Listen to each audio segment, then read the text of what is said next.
rabaa walaalahay inaan idiin sheego horta number 1 dalka iyo jaceylkiisa iyo dadka jaceylkiisa wali aad iyo aad idinku weyn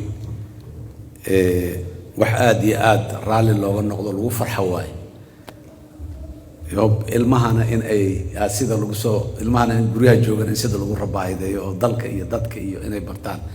duruufaha dalka ka jira ee aan saamaxaynin caruurtii in dalka la keeno oo ay fasaxyada yimaadaan iyo si ay u bartaan muxuu ahay dhaqankii iyo habnololeedkii dadkoodu waa duruufo jira laakiin ilaahay idankiis way dhammaanayaan duruufahaas waana ka gudbaynaa mardhow haddii alla yiraan waxaan rabaa oon ka mahad celinayaa mar walbana aan sheegaa doorka qurba-joogta Soomaaliyeed meel kastoo ay joogto ay leeyihiin muhiimadda ay haddana sii leeyihiin kuwa gaar ahaan Maraykanka ku nool meel kasta ha ka deganaadeena dalkan dal Soomaaliya strategically muhiim u ah waay saaxiib waay wax badan Soomaaliya la soo qabtay haddana u heelan inuu wax badan oo kala la qabto dadka dawladda Maraykanka iyo dhaqanka Maraykanka ee ka jiran dalkan fahamsan muddo la soo noolaay ku dhex noolaay idinka waay waxaan rabaa marka inaad horta danjirayaal safiiro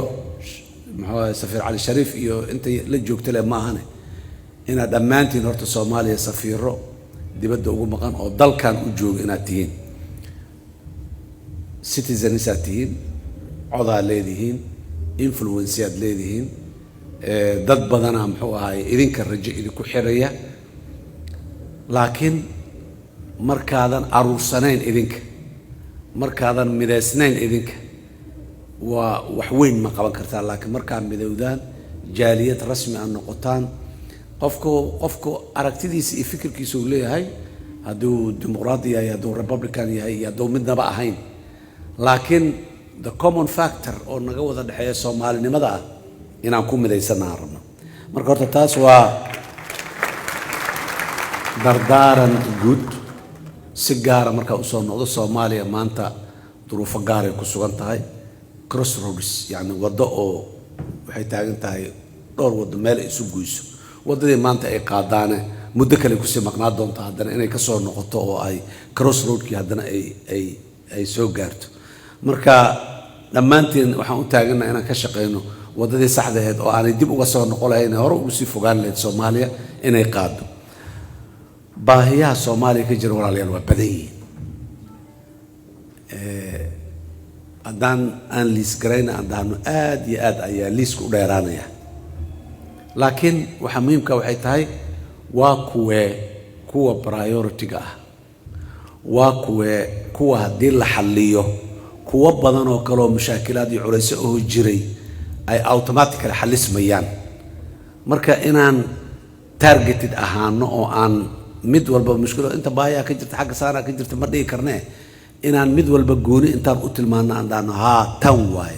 mid haddaan xalino kuwaas kalena way xalismayaan number 1 inta hadda dhawaaqdayna in badan oo kamid waa ku dhawaaqeen waxa waa arinta amni ku saabsan dalku haddii uu amni la waayo oo aan la tagi karin oo dad badan oo adika idin kamid ah amni la'aan awgeed hadda aanay dalkii muddo ugu noqonin nin ajnabi ah marka maxaan ka sugaynaa maxaan u malaynaynaa nin ajnabi ah kambani ajnabi ah maxaan u malaynaynaa dalkeena dal qani ah waay saddexdii wax oo traditionalka aan lahayn oo bar iyo beer iyo bad ahayd waynoo yaalaan xoolaan leenahay beeraan leenahay badaan leenahay waa economic sourceski traditionalka ah kuwa kaloo badan oo aan la garanaynin oo oil and gas ay kamid yihiin oo minerals kaloo fara badan ay kamid yihiin waa noo yaalaan waa leenahay dhammaantood aqoonta aan leenahay iyo dhaqaalaha aan heli karnaa naguma filna si aan uga faa'iidaysano waxaan u baahannahay aqoon dheeri ah iyo dhaqaale dheeri ah oo aan uga faa'iidaysano muxuu ahay khayraadkaas dhulka korkiisaan ku noolnahay korkiisaan baahi gaajo ugu dhidhimanaynaa waxaan rabaa oo kala caawa inaan halkan ka sheego haddii Soomaaliya hal tallaabo hal yani taako oo wanaag ah oo dhinaca san inaad u qaadda haddii aad doonto waa inaad ku dagaalantaa haddii kale waa laga hor istaaga waxaan rabaa negative energy-ga ayaa dadkeena qaarkood aad ugu badane horta in la isgaarsiiyo inaan negative energy-ga 32 years 32 sano is a long time nolosheenna annaga muddo waa fogtahay 32 sano ma yara laakiin waa kuma qofka hawl kasta uu bilaabayahay boqolkiiba boqol meesha ugu saxsaneed ka bilaabay we learn from our mistakes laakiin haddii aan cabsano oon intan u dhaqaaq weyna intan u dhaqaaqayno waa mushkiladaha naastay ka mid tahay annaguna sanadkan go-aan waxaa naga ah dalkaas wax kastoo fursad oo ka jira in la furo qaylo badan buuq badan waxaasoo dhan waa maqli doontaa laakiin waxaan rabnaa the end result inay noqoto mid Soomaaliya wax u tarta oo waxaysan aad iyo aad ayaan ugu mashquulsanahay in waxaas at least ugu yaraan inta siyaasadda ku jirta in ay iska fahmaan oo ay si isula arkaan ayagu oo ay isku dhinac u jeestaan oo haddii la yiraahdo oil and gas alla waxaynayaane sida ugu fiican ee dadka Soomaalida ah ay ugu faa'iidi karaan hadba awoodeenna iyo fahamkeenu intay la eg yihiin caamil الناس على قدر عقولهم hadba awoodeenna iyo fahamkeenu intay la eg yihiin intaan ku dadaalno aan socodsiino aayada quraana ma aha wax soo dagaaya ma aha hadday khaldan yihiin biri qofka naga dambeeyo sax toosi wixii aan ka tagna ku dar wixii zaa'id ku aka bixi laakiin in albaabkaas la furi waayo waan diidanahay howlahaas waxaan rabaa inaan ku noqdo arrinta amniga dalka annaga Soomaali haddaan nahay siyaasad iyo istiraatiijiyad shabaabka looga takhalusayo oo adag maadaama aan la imaan weynay waana loo keenay adduunyada shabaab leena problem annagana it happened inuu dalkayni uu joogo oo meeshaas ay tahay meeshii oo caga dhigtay laakiin mushkilo adduunka oo dhan iyo regionka iyo u taalo ahaa marka dadkii oo dhan waxa masiibadan meesha taal sidee la isaga celiyaa annaga waana la fiiriyay xoogaa inaan gaagaab isku jirnaa la arkay danahooday marka ka shaqeeyeen siyaasaddaas jirtay military base annaga containment option no maaha isku gubta adika in la yiraahdahay it's not acceptable option annaga aan jecelnahay no maaha laakiin it is the interest of the others so interesting so shaqeeya interest of others waa inaan respect garayna it's fine wixii dhibaato oo containment policy uu keenana waa ka hadlaynaa degrading is good policy but it's not enough now this time waxaan decide garaysanay laba fronti oo cusub oo hor leh oo aan horay dagaal badan looga gelin inaan ku kordhino al-shabaab kamana qarin waa u sheegnaa dagaalkaa naga dhaba waxay naga taagan tahay kala reebta makan banaanka suuqa dhalinyarada waagii lahay kala reebta nageysa oo lama dhihi jirin kala reebta nakeenay anaga shabaab naga tahay uma qarinayn ideology wax la yiraahdo magaca islaamkay qaateen يعني Soomaalidu hal ummadana hal qowmiyadana hal qaranana waa we are a nation wixii characteristics ki nation lagu tilmaami jiro dhamaan leenahay laakiin hoos mugan u saadogno we are divided reer qurac reer qansax reer maxaan ku raadayay yaan si kalana laakiin when it comes to faith markay aqeedada iyo diinta ay timaado we are one muslimiin sunniyiin maxaan ku raadayay shaafiiciyiin yaana so batamka kaliya ee Soomaalida dhan laga kici karo lagana fariisi karo diinta islaamka waa nimanka diinta narrative-ka diinta naga qaateen in ayaga diintii ay maalan ay wakiil u yihiin annagana khaasatan waliba dawladihii Soomaalida since 1960 diinta in ay iloobeen sidaas daraadeed diintii maadaama dawlad ilaalinaysa la waayay qof walba meel uu ka soo galay waxba isaga darsaday kan xaq uu ka yimiday mid walba meel uu ka soo galay wuxuu rabay ilaalina la gaarsiiyay dhar oo ay ummada leeyihiin oo dharkii hidaaya dhaqanka ummada ay lahaayeen in diin looga dhigo oo yaani hadda saas u libisan tahay waa wadaada tahay waa nin fiican tahay waana labadii oo shaalka eedoon aan Soomaali haddana anagu aan qaada jirnay oo kala waay ummada kala u yihiin so dawladdu waa inay diinta ilaalisaa haddii kale waa seefdul xadeyn waa aragnay waana dilay diinta haddaan la ilaalin privately inaan aaminsanahay oo qof walba masaajidka aadayo oo dukanayo oo zakada iska bixinayo oo soo xajinayo oo yeelayo waa sax waa individual laakiin collectively wada jir ahaan doorka ay diinta nagu leedahay waxay u baantay inay la soo waxaan go'aansanay nimanka inaan marka kula dirno caqiidadii ideology-ga ay qaateen inaan kula dirno group inay yihiin group mafia ah oo muxuu ahaay mara weyn oo islaam ah hugsaday marka inaan marada ka faydno oo dadka Soomaaliyeed tusno waa kuwaasa waa mafia group ah saasi u yaalin inaan dhaho so frontigaasi saasaa la yiraa waa caqiidada iyo faithka ummadda in la tusiyo waxa ay nimankan sheegayaan inaanay sax ahayn oo waxa saxda ay cagsiga tahay qodobka kale oo ideology-gaasi la socdo waxa waa patriotism dalkan Soomaaliya la yiraa ee figure 7 ah yaa iskale horta is it no man's land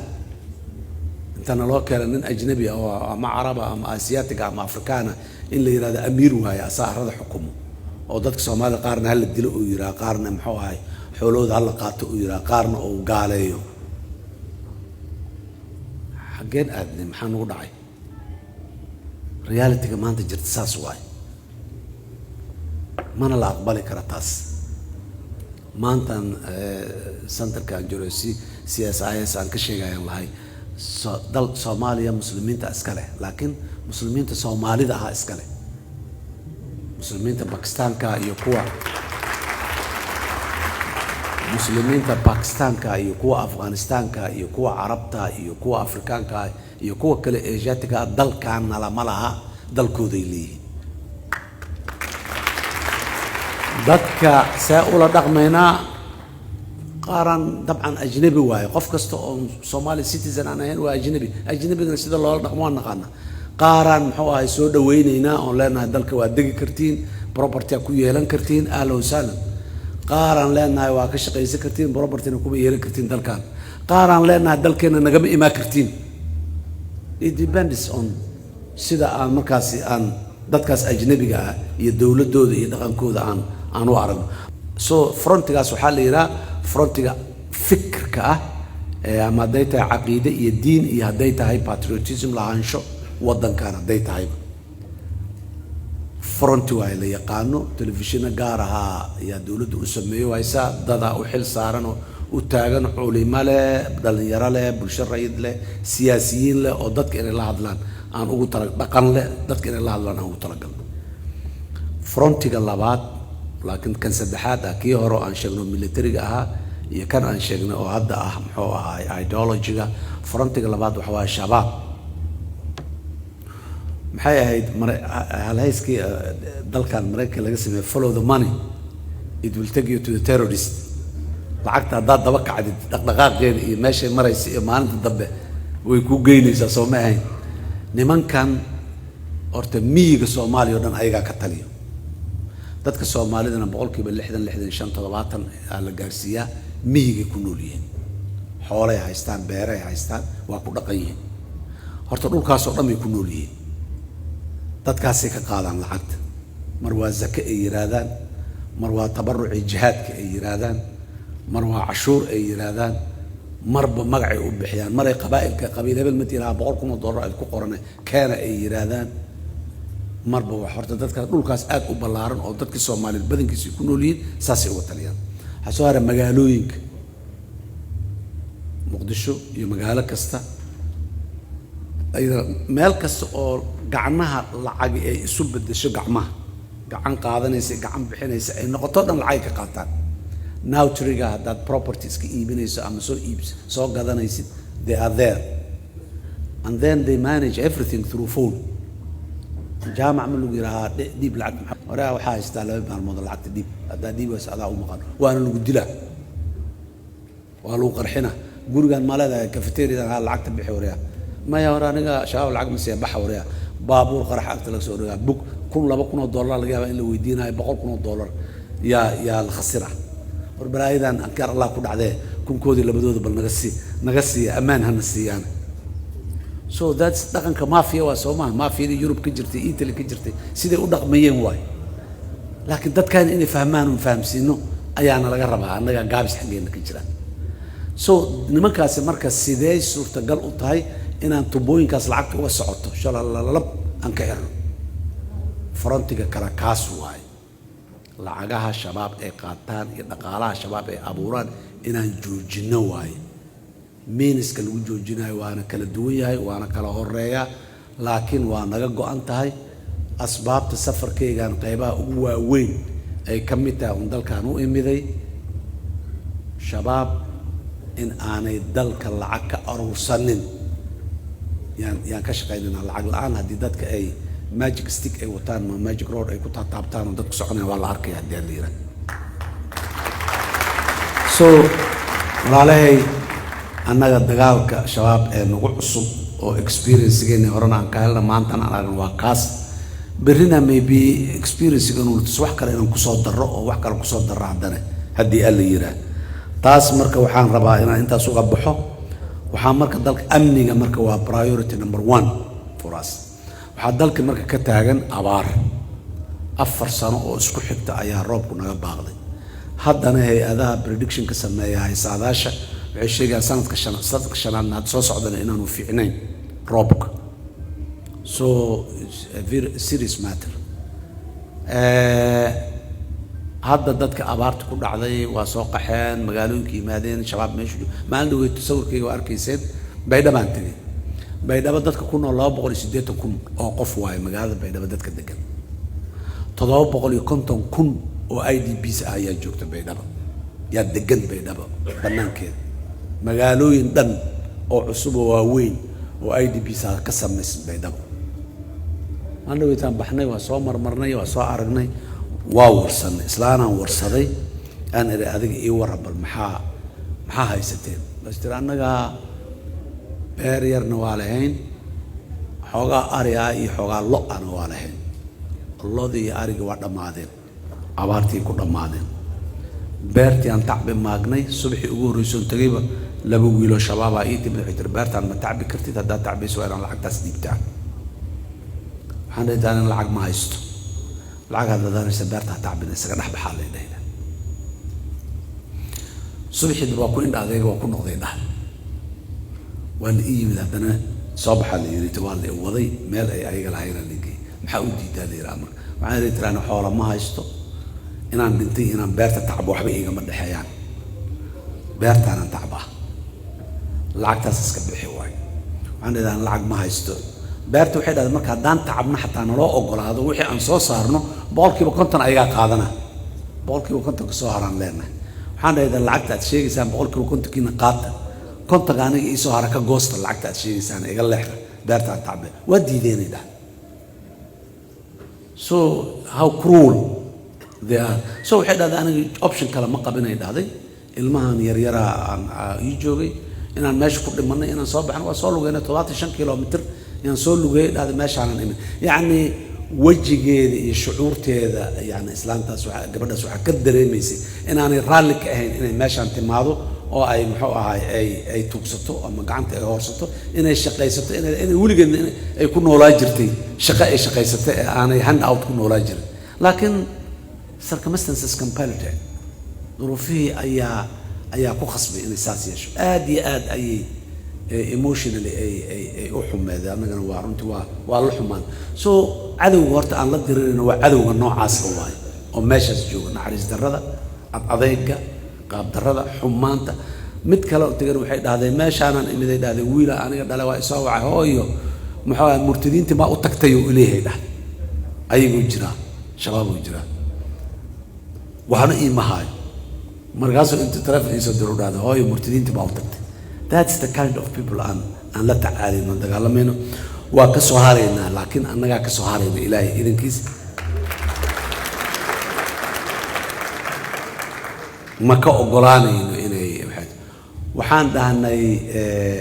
Soomaaliya heshiisa dunidana heshiis laah maama Zahra waa runteed safareeduna waa badnaayeen parallel waa inaan isku wadnaa Soomaalida inay heshiis noqoto طبعا dunidana heshiis la noqoto waa ogtihiin some of the friendly and brotherly countries oo Soomaaliya traditionally ay lahayd iyo annaga mugdi yaraan u kala dhex jiray wadamada qaarkood so we decided marka ugu horeysay in waxa soo fix gareyn marka wadamadaas oo dhan waa soo booqanay waa tagnay as usually waxayna tuseen rabitaan ay rabaan Soomaaliya inay garab istaagaan waqtigan dibka qaarkood maslaxadeena isku xiran ma kala maarmi karno waana dhibi karaan annaguna maybe inaan ilaa xaddi aan dhibi karno laakiin at the end waxa waa zero sum game ayaguna waa khasaarayaan annaguna waa khasaarina so inaanan khasaarin marka inaan wada shaqeyno ayaa noogu muhiimsaneed dalalkaasi aan soo marnay oo dhan qaarna waa noo dhiman yihiin weli cilaaqaadka in la hagaajiyo ayaa muhiimadda aan waana kusoo guulaysano maanta aad iyo aad heshiisyaan soo galnay Soomaaliya inay hore u socoto dalkaani maanta al-shabaab la dagaalankiisaan taaganahay laakiin caqligeenna iyo fikirkeenna iyo aragtideenna dhan waa inaan dagaalka soo geyna laakiin inaan ku ekaano maaha proactively hadda waa inaan kasii fikirnaa maalintaas haddana waxa kale ee aan kasii fikirayna investment soo dalku imaa lahay dadkeena sida ay dibadda ay maxaa wax ugu dhoofin lahayn kulli Soomaaliya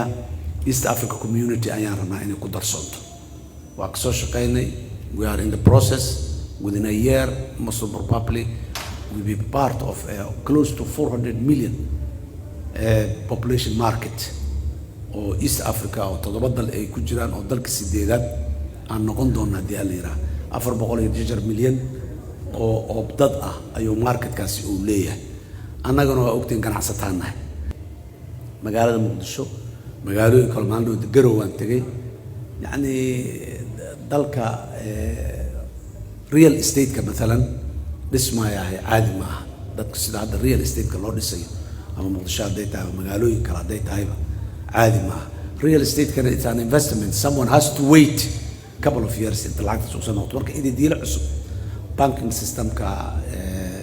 telecommunication ka technology ka kale dad badan oo dhalinyarada gabdho iyo wiilal leh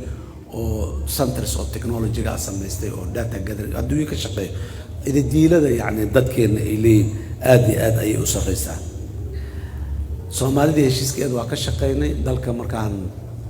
madaxweynaha noqday intaan prime minister magacaabay xukuumadda dhisan dawlad goboleedyada intii mas'uuliyintooda markaas ay joogeen oo dalka ay available ka ahaayeen aan u tagnay kuwa kale dibadda ku maqnaayeen ayaguna markay soo noqdeen aan u tagnay shir galnay immediately bishii June shir labaadan haddana few days dhowr maalmood ka hor intaan hadda soo safrin haddana shirkii labaadan isugu nimidaan galnay shanta dawlad goboleed afar madaxweynena waa ka soo qayb galeen madaxweyne Saciid Deni oo duruufo markaas deegaan ka jiray uu saamixi waayeen wuxuu nagula jiray virtually ayuu noogala qayb galay so we are waxaan isku diyaariyo haynaa sidii aan wada dheer u wada mari lahayn oo aan arimaha nationalka agendaha oo contentious ka qaarkiis aan uga heshiilayno oo wada riixleen marka aad iyo aad aan uga shaqeynayna ma ka gaabinayna insha Allah caalamkana sidaas oo kale ayaan u heshiinayna aan rabaa adinka walaalahayo dalka Soomaaliya waxa la yiraahdaa diaspora doorka ay ku leeyihiin dhaqaalaha iyo GDP-geennaba wax oo xisaab lama very important marmarka that's the normal routine ki caadiga ahay qof walba inuu family-giisa kaalmeeyo inuu waa laakiin markay crisis jiraan labada crisis ee hadda haysata midna waa abaaraha oo aan dadkeena inaanay fahmin stage gaarin aan rabno midna waa midda amniga war midda amniga annaga la tacaalayno una raadsanayna kaalme bal midda abaaraha hana lagala shaqeeyo alla isku noqdo tiradiina waa badan tahay $1 $2 isku dartaana wax weyn ah arinta abaaraha waxaan codsanaynaa in aad dib u fiirisaan waana fiirin jirteen diaspora Soomaalida meel kasta ay joogaan qaasatan North America wax badana yaa laga rajeynayaa marka waxaan rabnaa walaalaha kale ee muxuu ahay santarada kale ee Soomaalida ku badan tahay deganne fariintaas in la gaarsiiyo dadka Soomaaliyeed ee abaaruhu ay hayaan ha loo gurmado macquul ma ahan inaan qaday quraac iyo casho aan cunno ilmaheena aan siino markaan dhakhtarka geeyna ilmaheena dhakhtarku na yiraahdo overweight waa cunuga ee muxuu ahay cuntada laga yareeyana yiraa cunug kalo Soomaaliyeed oo qalfoof aan oo meel taagan yahay sax ma ah morally sax ma ah marka please aan waxayno aan involve garayno ilmaheena ilmaha xataa halagu waana tarbiyad waana muxuu ahay contribution ay geysan karaan iskuulka shilimaadka loo siiyo centers ka mid ah xataa hooyo saa yeel baaba saa yeel haddii la yiraahdo lagu baraarujiyo way samaynayaan and then they develop that habit oo ah in ay dadka kaalmeeyaan inay wax sadaqeeyaan inay bixiyaan sadaqada ee macnaha ay leedahay loo sheego mar kale aad iyo aad ayaa u mahadsantihiin safarka aan nimiday shalay iyo maanta shirar consecutive oo aan kala har lahayn aan galnay Pentagon-kan shalay shir ku galnay White House-kan tagnay State Department-gan maash tagnay Treasury-ga ayaa sidoo kale la kulanay dhammaan madaxdii mas'uuliyiinta hay'adahaas madaxda ka aan aragnay dhammaan it was very very positive dowladda Mareykanka ee xilligan joogtahay way ka go'an tahay Soomaaliya inay kaalmayso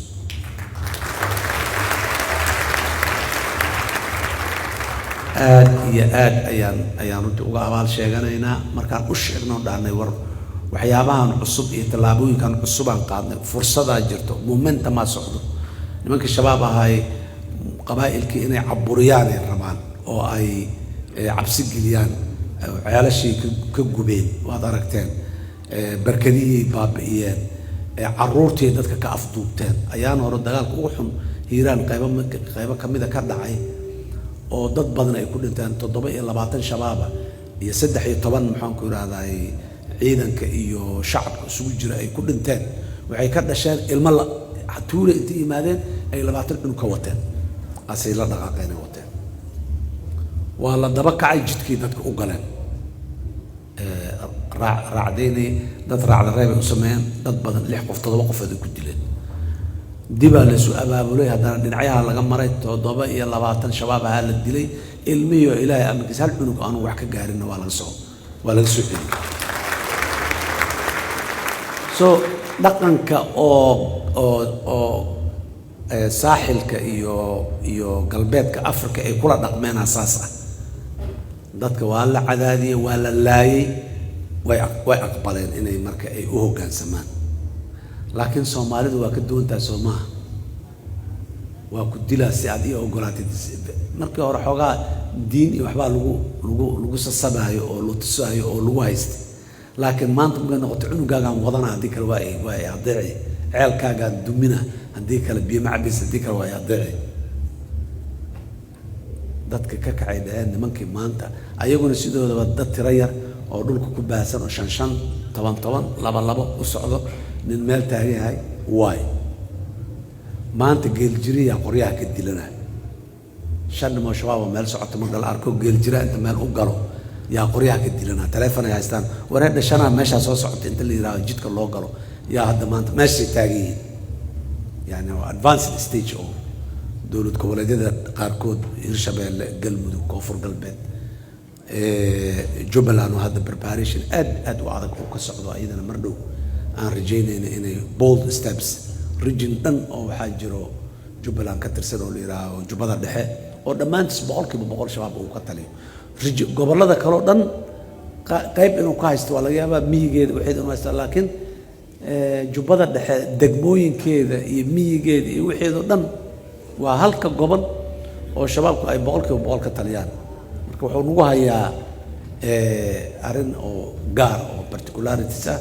marka Jubbaland waxa ka socda preparation aad iyo aad u adag oo aan dhulku environment-ga ayaa aad u adag dhul hawd ah biyo leh wild fruits qofku isaga noolaa karo muddo dheer ugaar badan ay joogto oo maxaan ku raadaya aan ugu gaajoonin waana meesha headquarter jiliba ayaga headquarter-kooda ah iyo magaalooyinkaas kale ee ku yaalo muxuu ahaay deegaankaas marka shabaab xaaladiisu waa sidaas ilaahay idankiis in the next 1 year shabaab oo dalka laga waayay ama meel yar wali ku sii dhamaan oo la sii daba socdo dalkuna isu furmay inta badan ayaan keeni doonaa hadii aan la yiraahdo ISIS nimanka la yiraahdo oo jooga xamar waa joogaan waa ku dhudhuntaan laakiin xoogooda waxa waaye buuraha badda casku sii jeeda ee galgala iyo meelaha la mid ah ay joogaan buurahaasi saaran yihiin the good thing waxa waaye ciidamada Puntland buurta marka laga soo degto dhulka hoose dhamay waxay ka sameeyeen buffer oo ay inay soo degtaan ay dadka soo dhaxgalaan ay aad ugu adag tahay laakiin haddana waa bini aadan ilmo ilaalisan la yiri marmar way soo dusayaan laakiin nimankaas wali buuraha lagu hayaa buurahana waa loogu tagi doonaa hadii alla yiraaho muxuu ahay ma guulaysan guud ahaan dalka walaalahay waa sidaas mar kale inaan ku celiyo dhammaantiin danjirayaalaad tihiin Soomaaliya u taagan haddii abaar wax loo aruurinaa iyo haddii nin senator ah ama congressman ama congresswoman advocacy Soomaaliya ku saabsan looga samaynayo unity Soomaaliya ayaan dhaweeto xoogaa waana la khalkhaliyay oo unity ayaa la waxaynaya Somaliland dad Soomaaliyeed waaye siyaasadda aan kula dhaqmayna waxay ahayd siyaasad aan colaad lahayn dagaal lahayn faragelin iyo kala qaybin iyo kala wixii faquuqid aan lahayn oo aan rabnay in lagu leeshiyo laakiin xilli aad u adag hadda ku jiraan oo ayaga la sidooda ayaa doorashadii iyo wixii iyo wada aan soo marnay bariyay hadda u dambeeyay ayagana hadda ay marayaan insha Allah way ka imaan doonaan si nabad ah diyaaran una inaan wada hadalka meesh ka bilaawno laakiin marka intiiba waa kala shaqeynay marka walaalayeen reer Somaliland annaga waxaan naga goonaa inaanan hadda aanan diplomatic masalka dawladda Soomaaliya ay leedahay legitimate ka inaanan ku barashar gareyn laakiin there are limits wax kasta oo gooni isu taaga promote gareynayo waa ka soo horjeedna guddoonka wixii ka soo hara development hadday tahay humanitarian hadday tahay trade iyo business iyo investment hadday tahay all waxa waaye aadan u soo dhaweynaynaa documenti iyo wax dalka dawladda federaalka looga baahdaya horena waa u sii jira haddana waa siinayna laakiin in agenda oo midnimadeena dhaasi hadda dhaawacantay si dhammaystirayo whatever uu yahay ama dhaqaalaha ku soo gabado ama development loogu soo gabadee waa diideynaa mana qarinayna inaan diidana walaalaha ayagana waa u sheegnay annaga gooni isu taaga ma ogolin waxaan rabnaa walaalaha inaan fursad siino oo termiska aan ku midoobayna xataa ayaga ha ka timaado the way they see fit inaan dib u midoobno ha ka timaado ayaga waa kala doodaynaa here and there waana la qaadanay laakiin annaga xataa hadda inaan ku qasabno saanan ku midoobayna inaan dhaad there are two circles oo kala koreeyo oo mid walba midka ugu koreeyo waxa waaye horta principally inaan isku raacno dalka waa la isku celinayaa waa midoobaynaa waa mabda dan waxa imaanaya see u midoobaynaa waxaa laga yaabaa inay years kala qaadato sanad 2 3 4 5 6 10 inay qaadato muddadaas see u midoobaynaa laga shaqeynayana waxaan samaysanaynaa qaab unan heshiis ku nahay oo waliba ayaga ay ku qanacsan diyaar u nahay inaan xoogaa annagu aan dul qaadano isgaabino oo ayagu ay maxaa ay shaan gareeyaan laakiin the end result waa maxay united Somalia we have so many things wax badan oo namidaynayaan qabnaay yaanan muxuu ahay ku mashquulin walaalay aad iyo aad u mahadsantiin waxaan rabnaa marka doorkiina qaata muxuu ahay afar sano kasta waa codaysaan dadka aad u codayseenna meeshaasay fadhiyaan tell them waxa oo adiga interestigaaga collectively adigoo wada jira individual ma hadduu democrat yahay hadduu republican yahay waxa extra weydiisanayna ma laha laakiin that is your home that's your maxaa la yiri shimbirka duulaa irsaqiisa dhulka waaye inuu waxuna doorasada at the end ugu yaraan maxaa ahay marka pension la noqdo Soomaaliya lagu gali lahay dabcan meelo badan oo kamidana sida ay heesti ahayd qof hadduu dhinto maxaa ahay hal geeyo meedkiisa hal geeyo Somalia is the home the real home so please aan ka wada shaqeyno inay qurxanaato gabadha hadda kor waxay u tiri I hate markaan Soomaaliya inta ka tago aan America ku noqdo with American passport and tag to Somalia American goon u bax xag istaag inta ka timid maxaa sameynaysa Soomaaliya maxaa jira su'aal tamay laba su'aal so Soomaalinimadii ma ka harayso wherever you go waa ku daba socotaa waana kugu dhegantahay waxaa fiican marka wax qurxoon inay kugu dheganaadaan oo kugu associate garoysnaadaan soo aan Soomaaliya qurxinno waa qurxin karnaa haddii aan leeyahay aad iyo aad ayaa u mahadsantihiin waa idin mahad celinaa waa isharafteen waa i weynayseen aad iyo aad u mahadsantihiin guuleysta